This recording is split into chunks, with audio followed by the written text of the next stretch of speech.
તો થોડા દિવસ પહેલા ગુજરાત એટીએસ અને અન્ય એજન્સીઓ દ્વારા હથિયારના બોગસ લાયસન્સનો પર્દાફાશ કરવામાં આવ્યો, જેમાં એટીએસે 7 આરોપીઓની ધરપકડ કરી હતી। આ તમામ આરોપીઓની પૂછપરછ કરતા વધુ આરોપીઓના નામ ખુલ્યા, જેને પગલે વધુ 18 આરોપીઓની ધરપકડ કરવામાં આવી છે। આ આરોપીઓ મણિપુર અને નાગાલેન્ડમાં બોગસ હથિયારના લાયસન્સ બનાવડાવતા હતા, તો હરિયાણાથી હથિયારની ખરીદી કરતા પકડાયેલા આરોપીઓએ 49 જેટલા લાયસન્સ બનાવી આપ્યાનું તેમણે કબૂલ્યું। આરોપીઓની પૂછપરછ કરતા 15 હથિયાર અને 489 રાઉન્ડ કારતૂસ મળી આવ્યા હતા।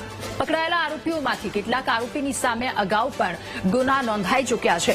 તપાસ દરમિયાન લાયસન્સ માટે છેલ્લા 3 વર્ષના ઇન્કમટેક્સ રિટર્ન, આધાર કાર્ડ તેમજ પોલીસ વેરિફિકેશન સર્ટિફિકેટ માંગતા હોવાનું આ તમામ વાત ખુલી, જેના આધારે હરિયાણાના હથિયારના દુકાનધારક શૌકત અલી તેના માણસો હથિયાર આપતા હતા અને મોટે ભાગે એજન્ટ્સ જૂના રિવ્યુ નહીં થયેલા લાયસન્સ પર ગુજરાતના લોકોના નામ ચડાવી દીધા। સમગ્ર કેસમાં એટીએસ દ્વારા વધુ તપાસ હાથ ધરવામાં આવી છે।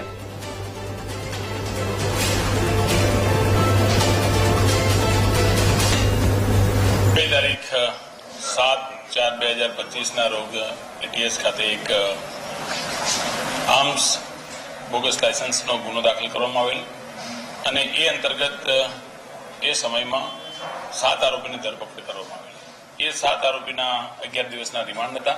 રિમાન્ડ દરમિયાનમાં વધુ 16 આરોપીઓની જાણકારી મળેલ છે અને 16 આરોપીઓ પાસેથી હથિયાર રિકવર કરવામાં આવેલ છે અને 16 આરોપીની વધુ ધરપકડ કરવામાં આવેલ છે।